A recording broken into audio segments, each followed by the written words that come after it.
Panahon na para tanggalin na natin ang systems laws na pinapasa sa consumer.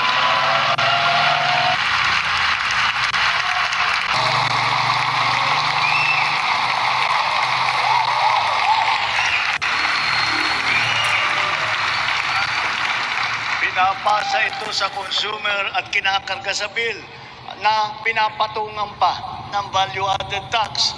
Hindi naman kasalanan ng consumer kung bakit nagkaroon ng systems loss. Kaya hindi naman tama na kailangan sila pa ang pagbabayarin dito. Therefore, we, the people, we demand for the immediate amendment of the EPIRA to prohibit charging systems laws against consumers, including the value-added tax thereon. Kaya pumalag agad si Manny Pangilinan, ang chairman ng Meralco. Anya, sino magbabayad sa system loss kasi nakaprograma na ito. Hindi lang ito sa Meralco kundi lahat ng electric cooperative meron system loss, universal charge at government tax. Sino ang magbabayad nito?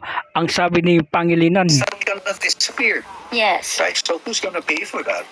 We cooperate with the government in terms of any amendments that may be needed. With respect to PIRA, which is a 2001 law, so it's 25 years old.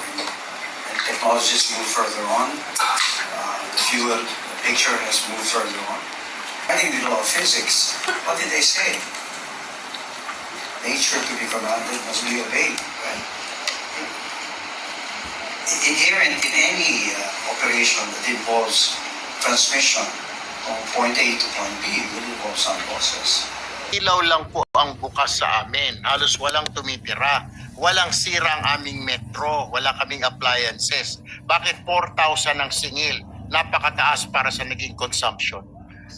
Sir, para po sa mga ganitong mga instances po, ang patuloy naman po namin ina-advise sa mga customers namin na pwede po silang pumunta sa mga office po namin. Kasi meron din po, aminado po kami na may mga pagkakataon po talaga na nagkakaroon ng pagkakamali sa pagre-reading. Hindi po lahat ng tao walang trabaho. Paano makapunta sa opisina ninyo kung may trabaho? Paano kung yung tirahan niya doon, ibakasyonan niya lamang? O paano kung mga senior citizen na nakatira, imbes na pumunta siya na magreklamo, mamasahe po siya sa inyong opisina, hindi na lang ho natin hindi na lang ho nila itutuloy. Ang tanong dun sa systems loss charge, bago yung follow-up questions ko tungkol sa pass-through charges in general na binanggit ni Chair. Tanong po sa DOE at saka sa ERC, kung maalis na nga po yung systems loss charges, magkano pong ibababa na charges sa monthly bill ng average Filipino household kung ibate po natin sa ganitong bill? Kasi po yung cost, yung peso equivalent ng system loss na yan, yung 238, dun sa konsumo ng consumer na yan. So, magdedepende talaga po dun sa actual na konsumo at saka kung ano yung mako-compute ng utility na magiging system loss charge niya para sa buwan na yun.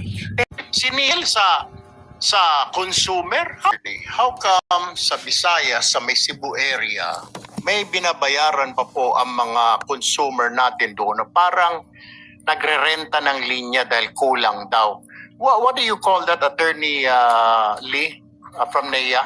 Meron pong ganun na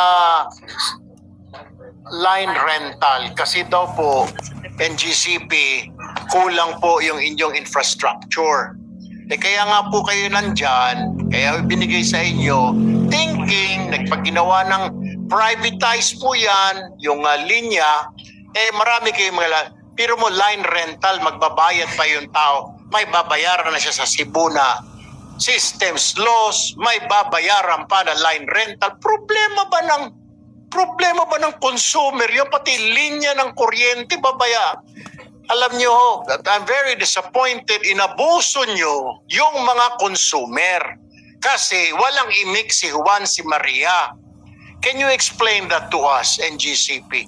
Just to clarify po, the line rental is actually a misnomer. Any line rental paid is not actually paid to NGCP, but it's the cost, it's a premium on electricity that is cost when a line is technically overbooked because there is a power plant that goes offline, so that sources from outside. But the third the day, island. parang it's almost every month sa mga power bills po na nakarating sa akin, nagsumbong po sa email ko ang mga tiga Cebu na they're paying for that. Sino po binabayaran nila ng line rental? It's a premium po on generation. Yun na nga po eh. Kasi nga, ang sinisisi naman ng mga generator, distributor, kulang po yung facility. Kaya nagre-renta dahil nagka-clog na raw dahil sa dami ng gumagamit. Ang tanong ho natin, bakit hindi ho ninyo dagdagan yung linya para wala na po tayong line rental?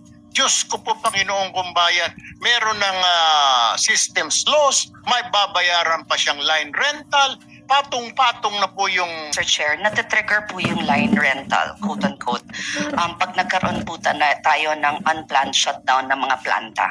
Kaya po nagugulo yung balanse ng pagpasahan ng kuryente. Pag nag-off po yung isang planta na wala sa schedule, kailangan po tayong mag-source sa ibang lugar. Kaya doon po nawawala yung balanse. It's a little bit more pronounced po sa Visayas dahil puro isla po sila.